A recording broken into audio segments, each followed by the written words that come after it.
Je vais partager mon écran.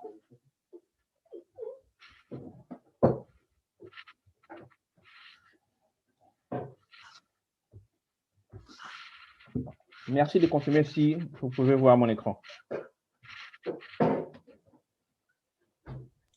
Oui. C'est bon? Oui, c'est bon. Ok, super. Les règles d'investissement que j'utilise, en fait, il y a 1, 2, 3, 4, 5. Donc, chaque lettre représente une règle pour laquelle j'ai investi dans une action ou pas. Voilà. Premièrement, c'est la raison. Avant de faire tout investissement, je dois déterminer pourquoi j'ai investi dans telle compagnie. Voilà. La raison doit être claire et forte. Si la raison n'est pas assez forte, je ne ferai jamais un investissement dans une compagnie.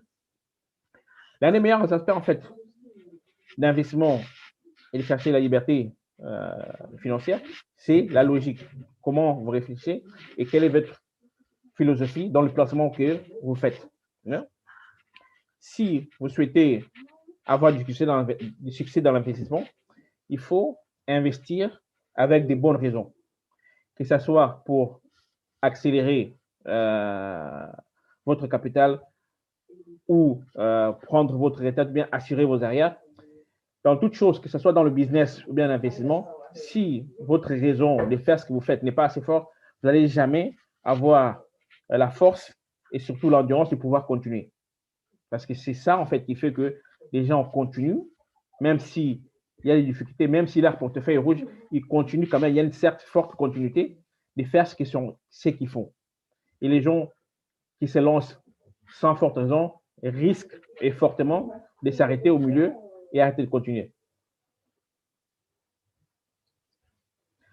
Le deuxièmement, c'est de comprendre. Dans tout investissement que vous faites, vous devez, un instant, dame, dans tout investissement que vous faites, vous devez comprendre pourquoi vous investissez dans telle compagnie ou bien dans telle valeur. C'est très, très important. Sans comprendre, sans avoir la raison, comprendre pourquoi vous investissez dans cette compagnie. Quand je dis comprendre, c'est qu'est-ce que la compagnie va vous rapporter, qu'est-ce que la compagnie fait. Donc, comprendre le business de l'entreprise dans laquelle vous mettez votre argent. Oui? Comment est-ce que l'entreprise gagne son argent? Quels sont ses clients? Oui? Dans quel secteur est-ce que l'entreprise est? Quelles sont son équipe de management? Quelle est la part du marché que l'entreprise détient? Et surtout, comment est-ce que l'entreprise va faire en sorte qu'elle continue de croître pour les années à venir? Et ça, c'est très important. Et le plus important, c'est comprendre comment la trésorerie de la compagnie est gérée. Le troisième, c'est la longue durée. Quand vous investissez, en fait, le plus important, c'est de faire en sorte que l'entreprise dans laquelle vous investissez sera là dans 5, 10 ans, 20 ans. Oui. Si vous investissez dans des compagnies risquées, dans lesquelles vous ne savez pas si la compagnie sera là après-demain, ça ne sert à rien. C'est plus, comment dirais-je, un pari que quoi d'autre. Quand vous investissez dans une compagnie qui a fait ses preuves sur le marché, qui a 10 ans devant lui, oui, vous avez de très fortes chances de réussir. Pour la simple raison, une compagnie qui est là déjà depuis longtemps et qui sera là dans 10 ans, oui, a probablement des éléments dans lesquels vous pouvez étudier et analyser. Une compagnie qui vient de naître aujourd'hui, dans laquelle vous investissez, vous misez plus sur la probabilité du futur que sur les résultats que vous avez. Il est possible que vous investissiez dans une compagnie aujourd'hui et que demain, elle excelle. C'est possible. Mais c'est un risque que vous prenez sans aucune garantie. Alors qu'en tant qu'investisseur, la chose la plus importante, c'est de protéger notre capital. On parle souvent des gains qu'on peut faire, mais on parle très peu des risques qui viennent avec l'investissement. Et la meilleure manière de protéger le risque que nous prenons, c'est d'investir dans des compagnies de haute qualité. Et ça, c'est très important. Et quand vous investissez dans une compagnie qui voit sa durée de 10 à 20 ans, C'est une compagnie, en fait, qui sait où se placer dans les 5 ans à 10 ans qui suivent, comment dribbler ses compétiteurs et surtout comment se positionner sur le marché et comment positionner ses services ou bien ses produits. Et ça, c'est très important. Vous voyez une entreprise comme Apple. Apple est une entreprise avec beaucoup d'innovation, mais Apple met des téléphones sur le marché chaque année.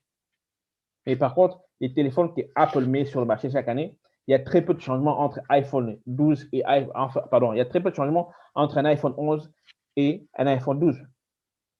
Mais pourtant, Apple continue à mettre des iPhones sur le marché chaque année. Un, pour rester dans l'esprit des gens. Deux, pour satisfaire ses clients. Et trois, pour rester compétitif. Parce que la majorité des grandes compagnies de téléphonie que vous connaissez, ils sortent des téléphones de 2 à 3 ans. iPhone sort des téléphones presque chaque année. Même s'il y a un très petit update, mais ils en sortent chaque année. Et ça se vend comme des petits pains. Parce que Apple a su se positionner sur le marché, elle connaît sa clientèle. Et surtout, elle sait que pour rester compétitive sur le marché et garder la plus grande partie du gâteau, elle doit être présente chaque année. Donc, investissez dans les entreprises qui seront là dans 10 ans, dans 20 ans. La quatrième règle, c'est l'expansion. Quand vous investissez dans un business, vous voulez investir dans un business qui va croître dans les années à venir. Il y a des business actuellement qui sont en train de mourir, qui sont dans le coma. Ce n'est pas des entreprises dans lesquelles vous souhaiterez investir. Investissez, et moi, personnellement, j'ai investi toujours dans les compagnies. Je sais qu'ils vont pouvoir croître dans les années à venir, que ce soit dans leurs services, que ce soit dans leurs produits. Lorsqu'une entreprise atteint un certain niveau, il est possible qu'il y ait très peu de marge de croissance. Mais si l'entreprise est assez innovative, elle peut continuer à croître après par année. Prenez l'exemple de McDonald's. Il y a quelques années passées, tout le monde pensait que McDonald's était mort. Parce qu'il y avait les changements qui se faisaient côté nourriture, côté santé. Et McDonald's étant une chaîne de fast-food, se voyait en danger. Ils se disaient, comment est-ce que les gens qui se positionnent et qui font attention à ce qu'ils mangent, à leur santé, vont commencer ou bien continuer à rester nos clients? C'est que McDonald's a fait dans ce cas-là, c'est switcher. OK, si les clients veulent manger des salades, on va les servir des salades. Même si notre core business, c'est des hamburgers. Donc, il faut avoir une entreprise qui est capable de contourner tous les obstacles qui arrivent devant lui et qui peut s'adapter très facilement. Et ça, c'est très important. En s'adaptant avec les technologies, l'entreprise peut de cette façon croître sans vraiment changer son business model. Parce que McDonald's n'a pas vraiment changé. Le business model de McDonald's n'a pas vraiment changé. Non. Tout ce qu'elle a fait, elle a compris la direction de ses clients et à s'adapter pour servir et donner aux clients ce que les clients voulaient. Donc, l'expansion, que ce soit côté produit, côté business, est très important dans une entreprise. Ça permet une forte croissance et très rapide, mais aussi d'élargir ses sources de revenus et surtout ses finances. Donc, une entreprise qui va croître est très important, surtout si vous voulez investir dans des entreprises de croissance. Et la dernière, c'est la simplicité. Il est très important d'investir dans un business qui est simple à comprendre et surtout simple à comprendre pour vous.